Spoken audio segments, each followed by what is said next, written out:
Good afternoon, this is Gabriel Jackson, and welcome to BJC Mitzvah Day. Number 113, part 5 of Mitzvah Day keeps your soul on its way. We are continuing with the beautiful mitzvah, the prohibition to eat a mixture of meat and milk, a mitzvah that many of us know.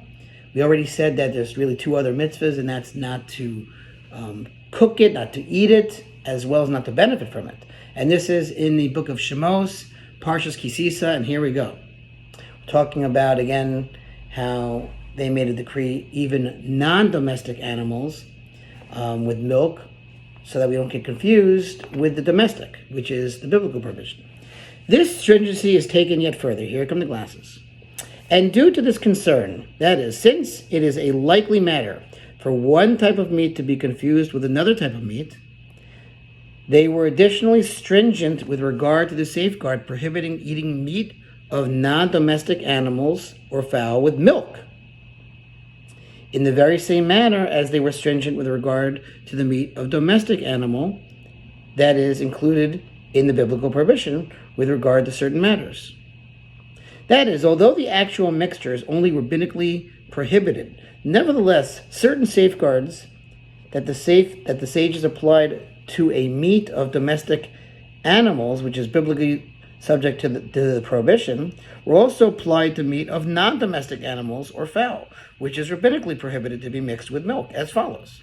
That is, they prohibited even placing the meat of animals that are not subject to the biblical prohibition upon a table together with dairy, just as they prohibited this with regard to the meat of a kosher domestic animal. Furthermore, in the opinion of some commentators, the sages also mandated a waiting period between eating the meat of animals that are not subject to the biblical prohibition and eating cheese or other dairy, just as they required a waiting period in the case of the actual biblical prohibition. That is, after eating the meat of a kosher domestic animal. So you see, they extended this mitzvah even to non-domestic animals. As for the meat of fish and grasshoppers,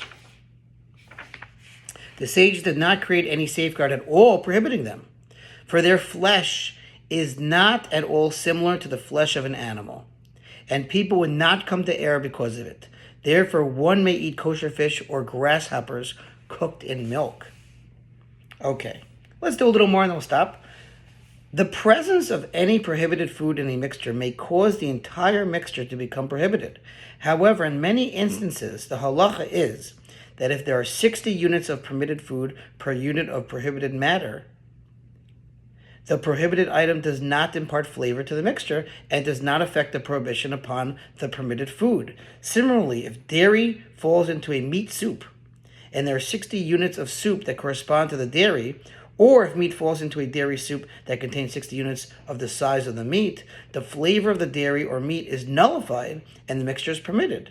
The Chinuch sets forth an additional stringency that applies to the meat and milk prohibition, which relates to the law of nullification, which is called bittul, and we'll continue with that part, God willing, tomorrow. Thanks for listening to Sponsor Fusion Mitzvah 36, 100 for the gold. We'll see you tomorrow.